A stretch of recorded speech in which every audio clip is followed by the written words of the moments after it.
Hey everyone, this is going to be a bit longer video than I normally put together, and I think it's an important one. If you stay to the end, I've got a little something for you. Today, I want to go over the housing market and make some sense of what's going on and cut through the clickbait headlines. Right now, you're being thrown a lot of information about the economy and the housing market, so I want to try and give you information you can actually use and not just a headline. So I do think if you make it all the way through this video, you'll be better off for it. And I may be biased because it's my video and I put a lot of time in putting it together. Okay, so let's start off with house prices. I got asked this question in a buyer presentation this week, if house prices are going to crash. The answer to that is no. Okay, moving on. Just kidding. Doug Duncan, the senior vice president and chief economist for Fannie Mae, came out and said this recently. On a quarterly basis, home prices rose a seasonally adjusted 1% in Q1 of 2023. He went on to say, the fact that prices rose slightly in the first quarter is evidence of significant pent-up mortgage demand despite ongoing affordability constraints. If we go back to January of 2022 and look what home prices have done over the last 14 or 15 months, you can see that as we started out last year, it was like what we had seen in 2021 and 2020 through the COVID years. In about May of last year, it felt like someone turned off the faucet. That's when consumers finally felt the impact of the Fed raising interest rates and they started putting their home buying plans on hold. In similar fashion, sellers weren't ready to give up their 2 to 4% mortgage rates in exchange for 5 to 7% mortgage rates. So by the time summer was in full swing, we started seeing prices decline. As the Fed continued to raise interest rates, the housing market cooled.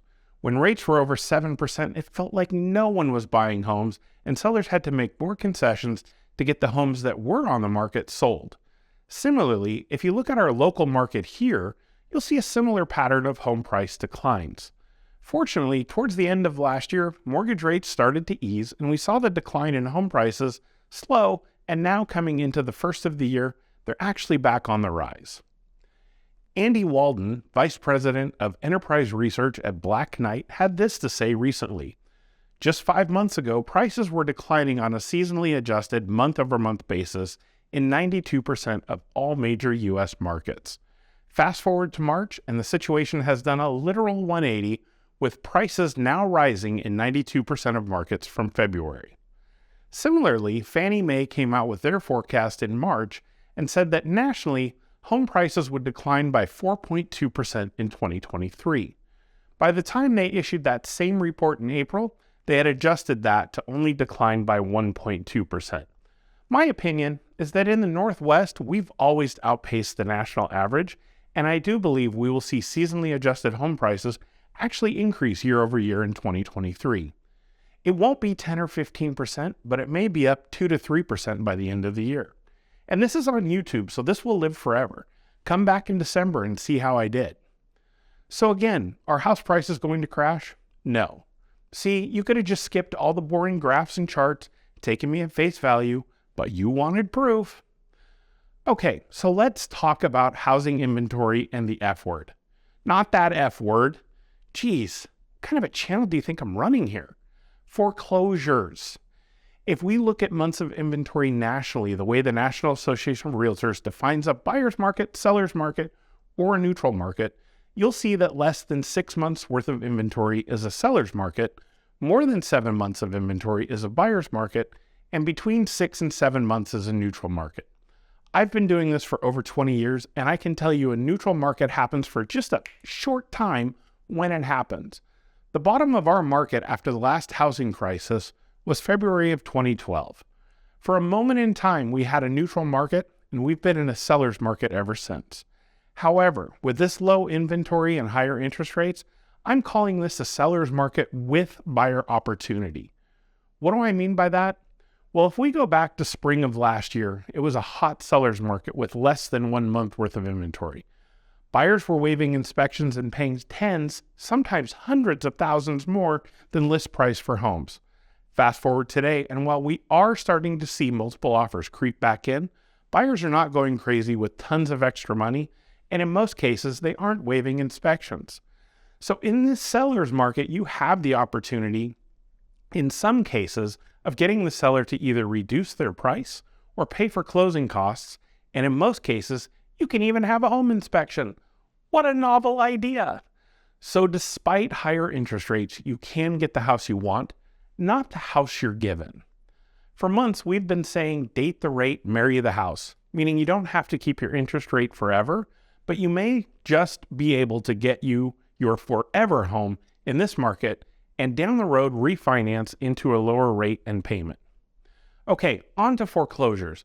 There are all kinds of headlines out here about foreclosure activity climbing. More Americans are losing their homes to foreclosure. Foreclosures are on the rise. Foreclosure filings jumped 22%. Are waves of homes about to hit the market? So here's the answer. While all these headlines are technically correct, except the waves of homes, they're all designed to do one thing: get you to click. So feel free to skip the boring graphs that are incoming and hear this. No, there are not going to be a shitload of foreclosures hitting the market. And I know some of you want proof. Okay, here you go. Cue the boring graphs. If we go back to 2017 to 2019, the last 3 normal years we had in our current housing market, you'll see we averaged almost 600,000 foreclosures per year. Now that's not good when anyone loses their home to foreclosure. And keep this in context. Now look, if I put out a headline that says foreclosure rates double, you're definitely clicking on that link. And I'll get some money by selling you that pair of shoes you've been eyeing through advertising on my website. However, while technically accurate, the foreclosure rates more than doubled from 2021 to 2022. Remember what happened. The foreclosure moratorium ended and we were allowed to foreclose again. And in fact, when you look at 2020 to 2022, we were severely limited on who we could foreclose on at all. So they were artificially low. And we're still not back to pre-pandemic levels. Okay, so what about more than 6 years ago? I knew you data nerds would want that too, so here you go. If you look at this chart, you'll see that foreclosure rates were on the decline for years since the previous housing crash.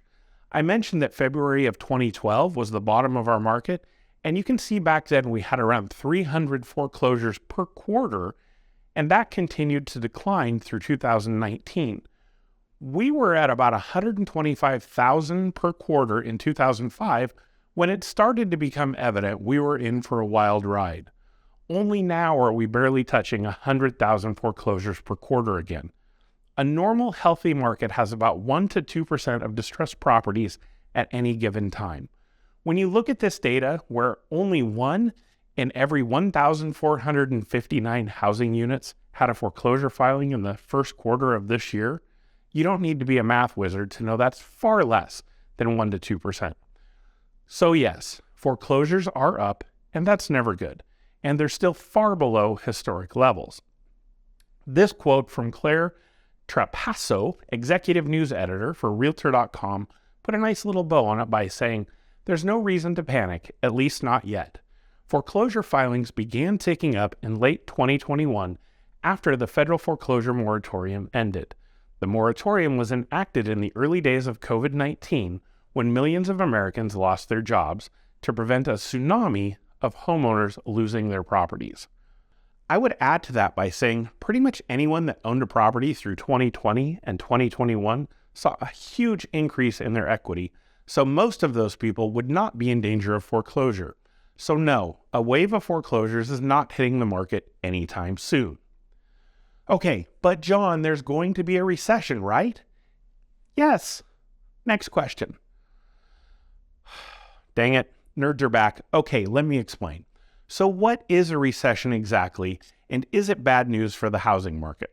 Well, I'm glad you asked. The National Bureau of Economic Research, or NBER, okay, someone should have done a better job of naming this bureau.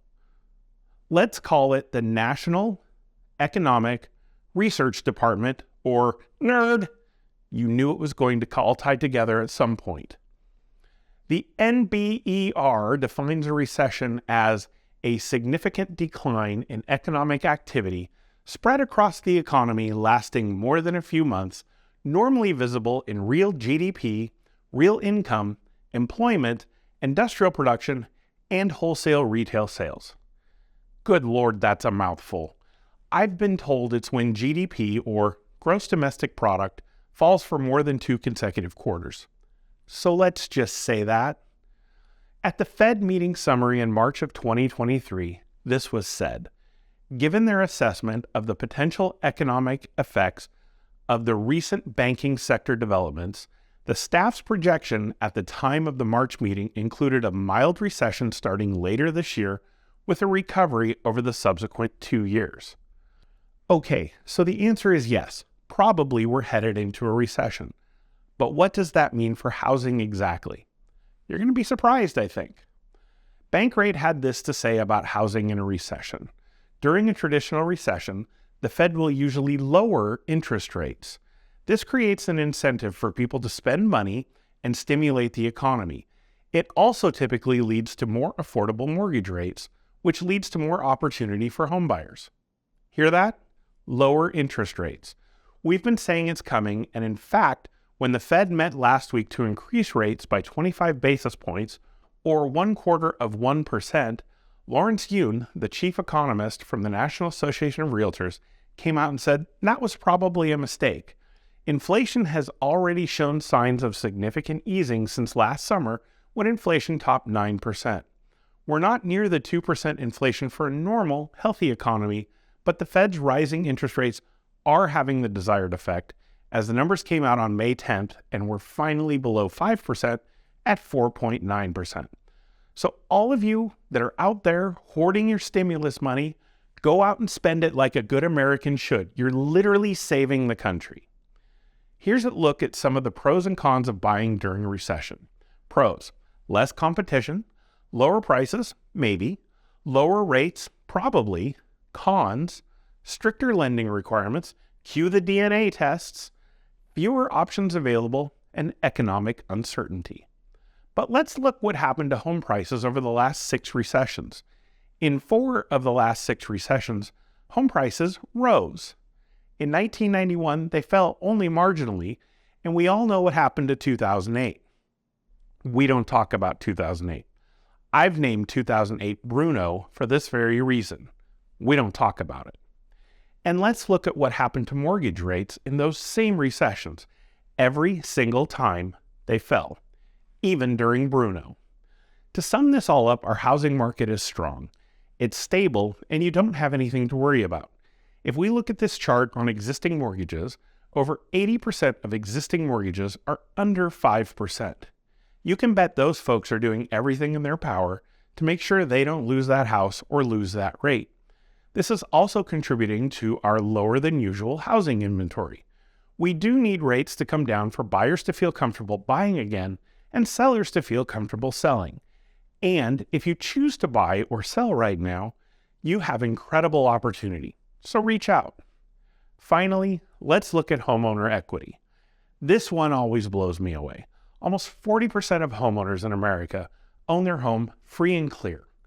Another 29% have greater than 50% equity.